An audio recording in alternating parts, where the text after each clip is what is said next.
Merci de nous joindre à nous dans cette émission où nous allons parler sur la Noël et le Saint-Sylvestre. C'est quoi la Noël? Est-ce c'est une fête chrétienne ou païenne? Eh bien, vous le saurez dans cette émission où j'ai reçois pour vous l'homme des dieux, le pasteur Blaise Mpongo, avec qui nous allons un peu développer sur ces deux sujets, la Noël et le Saint-Sylvestre. Voilà, shalom pasteur. Shalom. Pasteur, nous parlons sur la Noël. C'est vrai, nous venons de passer cette fête il y a cela 2, 3 jours. Et voilà, nous revenons sur ces sujets pour édifier le peuple des dieux en disant la Noël, c'est une fête chrétienne ou c'est pas une fête chrétienne. Eh bien voilà, c'est pourquoi nous sommes sur ces plateaux. Et pouvez-vous nous dire, pasteur, à la lumière de la parole des dieux, les chrétiens peuvent-ils fêter la Noël et le Saint-Sylvestre?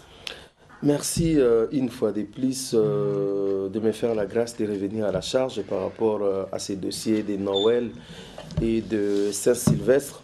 Vous savez, avant de répondre à votre question, j'aimerais faire trois petites observations que je trouve aux chrétiens d'aujourd'hui. La première des choses, la Bible nous dit les chrétiens qui nous ont précédés, c'est-à-dire par exemple les chrétiens des Béréens, ils avaient bien l'habitude de vérifier tout ce qu'on leur enseignait par rapport à la parole de Dieu.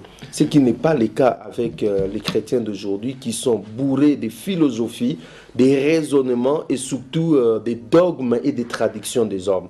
C'est-à-dire les gens ne prennent plus la peine de vérifier si c'est écrit dans les Écritures. La deuxième des choses, la parole de Dieu nous dit que l'Église est bâtie selon le fondement des prophètes et des apôtres de l'agneau. Donc l'Église n'est pas bâtie par rapport au raisonnement, par rapport à un groupe de gens qui vont imaginer des choses. L'Église est bâtie selon le fondement des apôtres et des prophètes. Cela veut dire tout ce que nous faisons, nous devons avoir comme repère que les apôtres de l'agneau, le prophète de l'agneau l'ont fait. Si ce n'est pas le cas, nous passons à côté. Et troisième observation, regardez par exemple Moïse. Le Seigneur lui dit, tu vas me construire le tabernacle. Mais le Seigneur dit, tu vas me le faire selon le modèle que je te montrerai. Cela veut dire quoi? Moïse n'avait pas le droit de dire que non, le bois d'acacia, c'est pas bon, Seigneur, si on peut mettre le bois rouge ou bien le bois noir. Non, il devait faire des choses selon le modèle. Alors, si vous me posez la question, est-ce que la Noël et le Saint-Sylvestre sont-elles des fêtes où les chrétiens peuvent fêter cela? D'emblée, je dis non. Pourquoi je dis non? Ce n'est pas parce que j'ai envie de dire non. Ce n'est pas parce que, je ne sais pas moi, je suis contre l'organisation ou ceci, cela. Ce n'est pas ça mon affaire.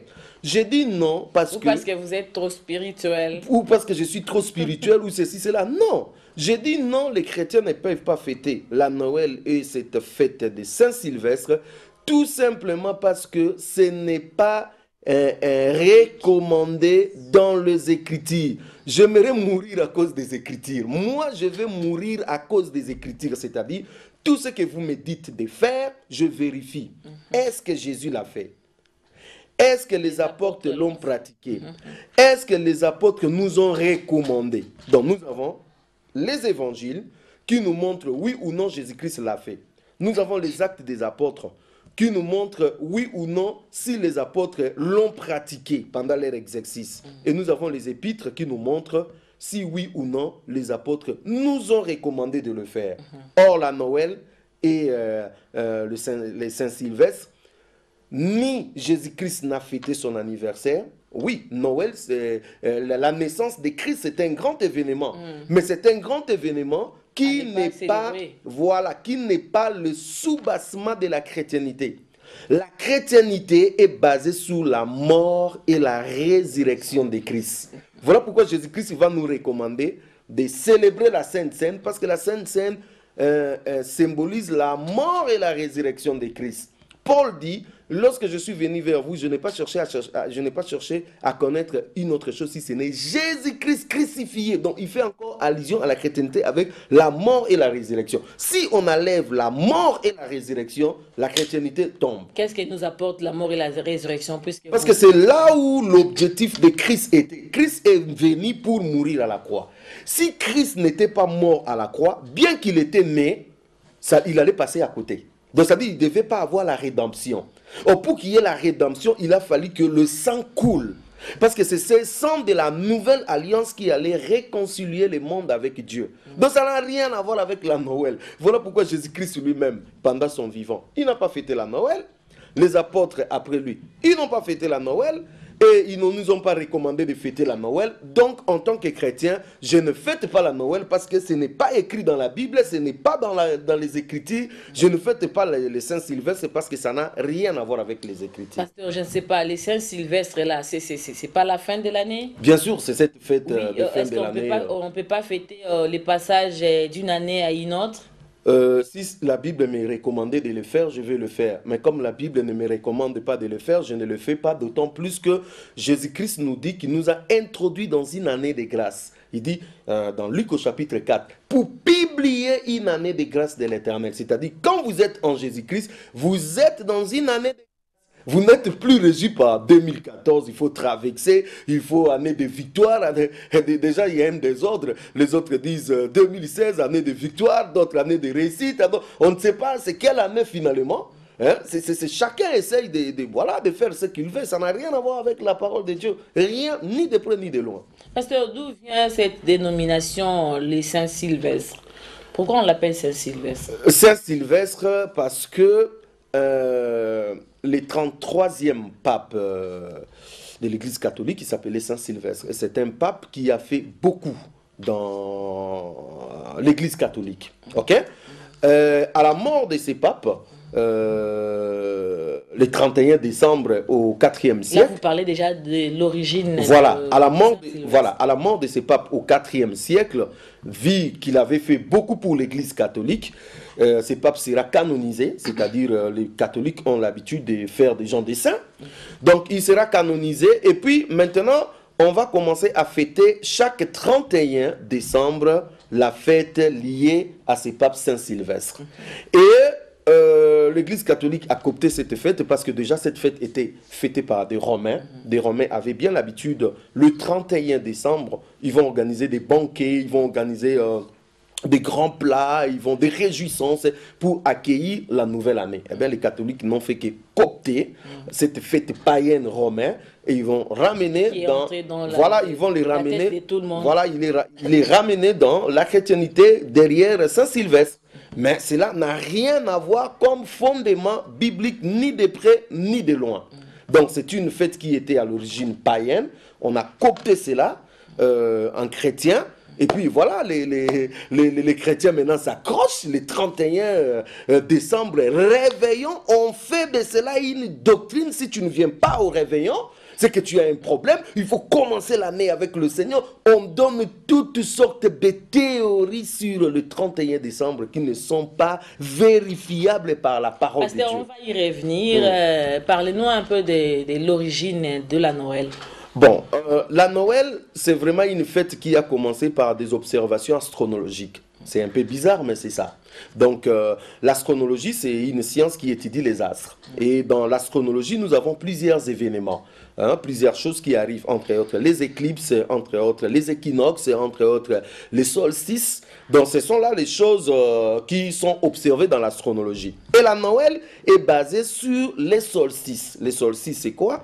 Vous voyez la Terre qui tourne tout autour d'elle-même et qui tourne au même moment tout autour du Soleil. Il y a ce que nous appelons l'axe de rotation, c'est-à-dire l'axe auquel la Terre est en train de tourner. Et cet axe de rotation, malheureusement ou heureusement, n'est pas stable. C'est-à-dire, des fois ça peut aller de l'avant, des fois ça peut retourner. Donc c'est un axe qui n'est pas stable. Et ce qui fait que quand l'axe va de l'avant, la partie nord, c'est-à-dire ce qu'on appelle l'hémisphère nord, sera beaucoup plus éclairé par le soleil. Vous voyez? Et quand ça va retourner un peu en arrière, c'est la partie australe, c'est-à-dire l'hémisphère sud, qui sera beaucoup plus éclairé. Et c'est comme ça qu'est né le solstice. C'est-à-dire, quand le soleil va aller, l'axe va aller un peu de l'avant, il y aura de longues journées et de petites nuits. Vous voyez?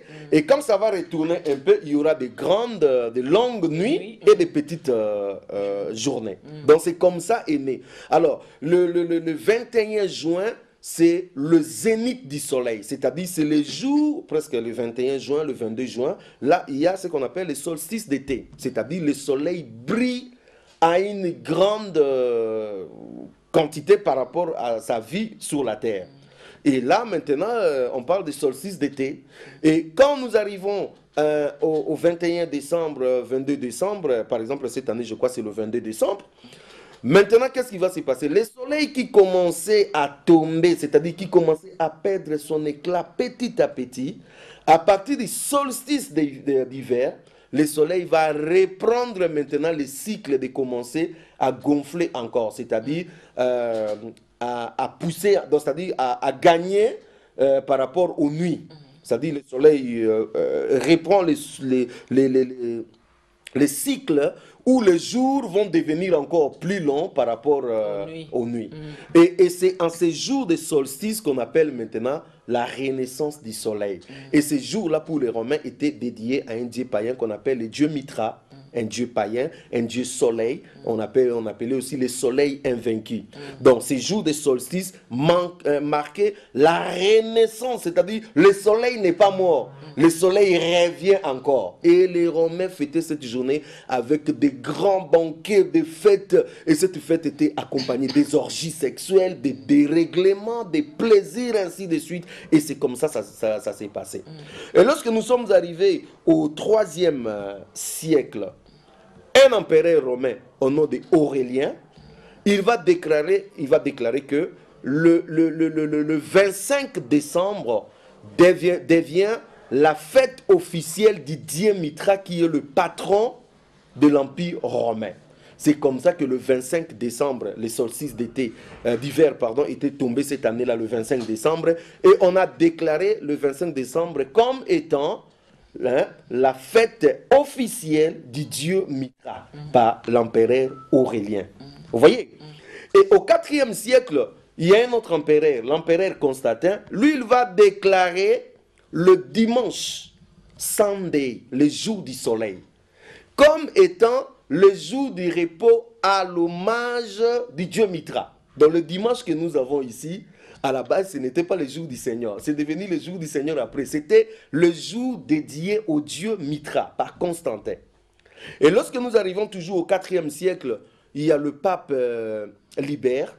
Lui maintenant va coopter le 25 décembre parce qu'il y a déjà l'empereur romain Constantin qui s'est converti. C'est le premier empereur romain à être converti au christianisme. Et du coup, en fait, l'empire romain était devenu chrétien.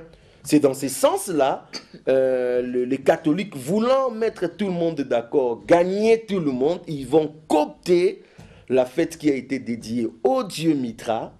Ça deviendra maintenant la fête dédiée au Seigneur Jésus qui est le soleil de la justice. Donc voilà un peu les origines de la Noël. Vous voyez dans tout ça, ni écriture, ni la parole de Dieu. Et dans tout ça, cela a apparu au 4e siècle. Cela veut dire loin après Jésus, loin après les disciples des pères des églises, loin après cela qu'au 4e siècle, cette pratique est arrivée. Ça n'a rien à voir avec la parole. Pasteur, qui est le Père Noël et c'est quoi son origine? Aïe, là, c'est encore un autre problème. Vous voyez que la fête de Noël est vraiment, je dirais, remplie de fausseté, paganisme et des choses qui ne tiennent pas. Le Père Noël, c'est parti d'un évêque turc, Saint Nicolas. Nicolas, on dit que c'était un évêque qui avait beaucoup d'argent, il donnait des cadeaux de façon anonyme aux familles pauvres. À sa mort, le 6 décembre, les gens ont commencé, parce qu'il était aussi canonisé, les gens ont commencé à fêter la fête de Saint-Nicolas, c'est-à-dire la fête qu'on va donner, qui s'occupait des voilà, pauvres. la fête qu'on va donner des cadeaux aux enfants sages.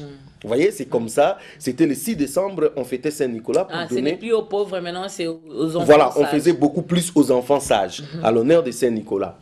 Et après, lorsque Noël a pris vraiment de l'ampleur, ça devient une bonne sauce. On dit, bon, l'enfant aussi, Jésus est né le 25 décembre, voilà, entre guillemets, parce que Jésus-Christ n'est pas né le 25 décembre, là tout le monde le sait. Donc, ce sont des gens qui se sont imaginés, bon, mettons quand même ça. Donc, on a associé maintenant Saint-Nicolas avec l'enfant Jésus. Voilà pourquoi le 25 décembre, nous avons des cadeaux que nous donnons aux enfants, faisant croire que le Père Noël est passé, il les a déposés. Eh ben, ça, c'est aussi une fausseté parce que quand les enfants grandissent, découvrent maintenant qu'ils étaient bien plantés par leurs parents, il n'y avait pas le Père Noël. Donc, c'est encore un mensonge. Vous voyez que cette fête va de mensonge après mensonge. Mais le vrai Père Noël que nous avons aujourd'hui, c'est un Père Noël qui nous a été présenté en 1930 par Coca-Cola. Voilà, donc Coca-Cola, pour faire la publicité de sa boisson pendant l'hiver, il va faire un Père Noël que nous avons aujourd'hui, cheveux blancs, Barbie, avec des habits rouges, ainsi de suite. Et du coup, c'est resté comme ça à notre génération ici. Père Noël, cheveux blancs, Barbie, voilà, bonnet rouge, ainsi de suite. Et ça, c'est une pire invasion du Coca-Cola. Donc, vous voyez que le Père Noël, ni de près, ni de loin, lui aussi, n'a rien à voir avec les Écritures. C'est quoi alors le sapin de Noël? Voilà, sapin de Noël, ça aussi c'est une autre pratique qui n'a rien à voir avec la parole de Dieu. Donc c'est pour cela, en tant qu'un vrai chrétien... rapport avec la Noël? Rien à voir... Oui, un rapport avec la Noël, mais pas avec la parole de Dieu. Oui, oui. Moi, tout ce qui est en rapport avec la Noël, moi ça ne m'intéresse pas. Moi, c'est tout ce qui est en rapport avec la parole de Dieu. Donc, sapin de Noël, en rapport avec la Noël, oui. En rapport avec la parole de Dieu, non. Père Noël, en rapport avec la Noël, oui. En rapport avec la parole de Dieu, non. Donc, sapin de Noël, c'est une pratique ancienne qui se faisait, qui se disait. Hein, ça remonte très loin, même du temps de Babylone. Il y avait un bois qui se renaissait les jours du solstice d'hiver. Donc, c'est à partir de ces théories qu'il y a eu le bois qui s'est réfleuri le jour du solstice d'hiver et c'est parti comme ça, cette pratique, non, le jour du solstice d'hiver, voilà, il y a la renaissance de ces bois-là. Et qui a été aussi dédié à un autre Dieu, parce que derrière ça, vous avez Nimérode, vous avez Tamise, à qui on avait attribué cela. Et c'est comme ça, les sectes, ces peuples-là, voilà, fêtaient toutes ces pratiques. Mais en réalité, le sapin de Noël n'a rien à voir avec ça. Et surtout, le sapin de Noël n'est encore une autre forme de pyramide maçonnique qu'on a introduit tout simplement à côté de la fête Noël, Jésus est né. Mais en réalité, ça n'a rien à voir avec la parole de Dieu. Pasteur, lors de notre émission de la semaine dernière, il y a un frère qui avait suivi l'émission et qui a réagi par rapport à la Noël, puisqu'on avait un peu parlé sur la Noël. Et le frère a dit que la naissance du Christ est biblique. Ça, au moins, vous êtes d'accord avec ça? Bien sûr. Et il a ajouté la célébration de la Noël et la reconnaissance des chrétiens envers leur Seigneur. Ouais. Ça, vous n'êtes pas d'accord avec ça? Là où je ne suis pas d'accord, c'est les Écritures. En fait, moi, avec les gens, nous ne marchons pas ensemble parce que nous ne sommes pas d'accord sur les Écritures. C'est-à-dire qu'on m'éprouve par les Écritures que Jésus-Christ nous a demandé de célébrer la Noël. Je vous dis que la Noël est venue au IVe siècle. Mais posons-nous la question quand même. Avant cela, pourquoi on ne les célébrait pas? Pourquoi on attend jusqu'au IVe siècle pour prendre une fête païenne qui a été dédiée au dieu Mithra? Et puis on va maintenant commencer à fêter Jésus-Christ. Au moment où nous fêtons Noël, l'esprit qui accompagne Noël reste le même. Voilà pourquoi vous allez voir quelqu'un dans la boîte en train de danser, de s'exhiber avec toute sa mondanité et puis il crie « Noël !» Voilà pour vous, c'est ça la Noël. C'est-à-dire, c'est ça la Noël pour les gens. C'est-à-dire, c'est livré à l'impudicité, aux orgies, ainsi de suite. Non, la fête de Noël se repose sur la fausseté, sur des doctrines qui sont anti-bibliques. Si nous aimons les Écritures, si nous aimons la parole, nous, chrétiens, nous devons dire que non, cette fête n'est pas notre fête, c'est une fête importée par le païen. Laissons les païens fêter leur fête de Noël. Jésus-Christ n'est pas né le 25 décembre, je suis désolé. Et puis Jésus-Christ ne nous demande pas de fêter son anniversaire, je suis désolé. Et Jésus-Christ ne veut pas à ce que nous puissions prendre une fête qui a été dédiée au dieu Mithra, que nous puissions le transformer à son honneur. Il ne veut pas.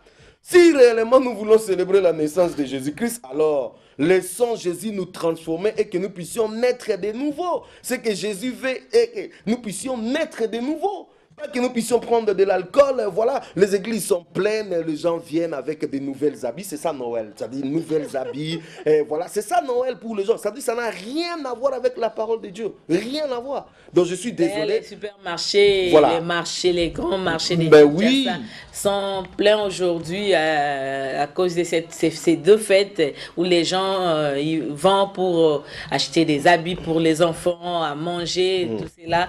Je sais pas, c'est comme si d'autres jours de la semaine ou d'autres mois de l'année n'ont pas d'importance, seulement les mois de décembre qui a une grande importance, puis, surtout les 25 et les voilà, 21. ce qui est là, c'est que vous avez Et dit les quelque produits. chose, c'est que derrière Noël et bonne année, il y a des multinationales. C'est-à-dire les brassicoles vont vendre l'alcool. Ils vont faire beaucoup d'argent. Les sociétés d'alimentation, ils vont vendre des poulets, les riz, ainsi de suite. Ils vont faire beaucoup d'argent. Les sociétés de télécommunications, ils vont vendre les unités, ils vont faire beaucoup d'argent. Les sociétés des cadeaux des enfants, tous ces jouets-là, ça va et c'est coulé. Les sociétés des sapins de Noël, de tout ça. Vous voyez que la Noël, c'est une grosse machine. Une grosse machine. C'est-à-dire, aujourd'hui, si tu touches à la Noël, c'est comme si tu cherches le monde entier tombé sur toi. Donc, tel que les gens, ils me voient et là, ils disent, c'est monsieur... Fabriqué par qui? Mais fabriqué par Satan. Fabriqué par Satan. Dieu n'a rien à voir avec la Noël. Dieu n'a rien à voir avec la Noël. Dieu, il veut à ce que nous puissions... C'est pour cela qu'il dit dans Ésaïe chapitre 1, le verset 14, il dit, j'ai hais vos fêtes. Ça met à charge. Je suis fatigué de cela. Vos fêtes fatiguent Dieu. Ce que Dieu veut, c'est que nous puissions faire justice à l'orphelin, à la veuve, que nous puissions régler nos cœurs, que nous puissions avoir la sainteté dans nos cœurs, la justice dans nos cœurs. C'est ce que Dieu veut, que nous puissions nous convertir. Ce n'est pas fêter les Noël, les bonnes années, faire des tapages inutiles. Ça n'a rien à voir avec la parole. Pasteur, peut-être une dernière question. Pourquoi les gens tiennent tellement au réveillon du 31 décembre? On n'a pas précisé les chrétiens, mais on a parlé des gens parce qu'il y a aussi les païens qui vont au réveillon du 31 décembre. Le réveillon du 31 décembre, ça devient un mythe, je ne sais pas comment l'expliquer. C'est-à-dire, on essaye de distribuer une fausse doctrine aux gens après avoir trompé les gens tout le mois de décembre, que non, vous allez laisser la pauvreté, vous allez faire ceci, cela. Et puis les summum du mois de décembre, de toutes ces pratiques, c'est le 31 décembre. Je prie vraiment qu'il y ait une grosse pluie le 31 décembre pour que les gens restent quand même dans leur maison et ne pas tromper les gens. Parce que derrière ça, qu'est-ce qui se cache? Ce qui se cache au réveillon du 31 décembre, c'est l'influence satanique. C'est le diable qui pousse les gens. Parce que le diable veut à ce que nous puissions rester dans la fausse doctrine. Faisons croire aux gens que nous allons traverser l'année, nous allons faire ceci. Tout ça, c'est fatigant, ça n'a rien à voir avec la parole de Dieu. Vous dites aux gens que année de victoire, mais il y a de cela 5 années, vous avez dit encore que c'était l'année de victoire. Vous dites aux gens que c'est l'année de succès, mais il y a de cela 10 ans, vous avez dit l'année de succès. Ça n'a rien à voir avec ça. Deuxièmement, les gens veulent se conformer au monde, alors que Romains est clair dit, ne vous conformez pas au monde. C'est-à-dire que tout le monde fête le 31 décembre, et nous aussi, voilà, nous sommes allés, nous fêtons le 31 décembre, ça n'a rien à voir avec la parole de Dieu, c'est juste se conformer au monde. Alors, troisième chose, les gens ont la nostalgie un peu de la bonne année. Ils se sont convertis en Christ, mais la nostalgie de la bonne année, où ils allaient dans des boîtes, maintenant on transforme ça, on dit, maintenant nous allons passer la bonne année, nous allons accueillir la nouvelle année dans la présence du Seigneur. Non, c'est juste la nostalgie, parce que la parole de Dieu nous dit, tout simplement, que les gens sont sortis de l'Égypte, mais leur cœur étaient restés en Égypte, les enfants d'Israël. Ils sont sortis de l'Égypte, mais leur cœur était resté en Égypte. Et encore une autre chose, c'est que les gens contrôlent leurs fidèles. Si vous ne les réunissez pas le 31, ils vont aller ailleurs. Donc, il ne faut pas les laisser aller ailleurs, il faut les réunir le 31. Sinon, les brebis seront égarées. Voilà, et en dernier lieu, le 31 décembre, il y a une enveloppe d'action de grâce. Il y a des cadeaux, des présents qu'il faut donner au pasteur. Et toutes ces pratiques, Dieu n'en profitait à rien. En réalité, c'est une réjouissance que nous avons copiée dans le monde, dans la nostalgie. Mais sur le plan biblique, je ne vois pas comment nous allons justifier cela. Et en plus, les églises se sont tellement paganisées, c'est ce qui fait que le 31 décembre, ils sont bel et bien dans leurs histoires des réveillons, ainsi de suite, qui n'ont rien à voir avec la parole de Dieu. Voilà, merci beaucoup, pasteur, pour ces explications. Bien-aimés dans le Seigneur, nous avons terminé cette émission. Nous avons parlé sur la Noël et le Saint-Sylvestre. Merci à vous qui avez suivi cette émission.